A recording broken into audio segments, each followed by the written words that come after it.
They're delicious. This is how you make empanadas. You put the cheese in, get a little bit more cheese, and then get these, breaking them, do this with them, spread them out, and do this, and then all you do is that. That is all.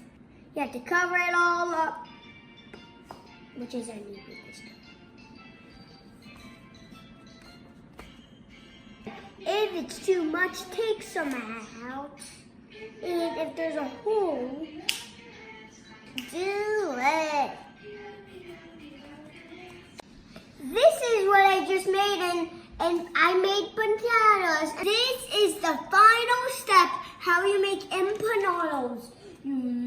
You crack an egg and then mix it well. It's like that. And then you brush the empanadas and then you put them in the oven.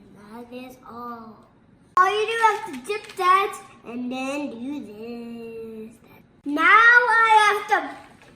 I finished brushing all this. Now I have to put this in the oven for 20 minutes.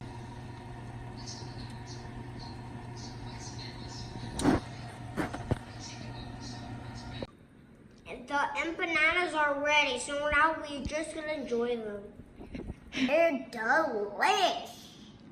The empanadas is really good, and subscribe that like button. Yummy, yummy.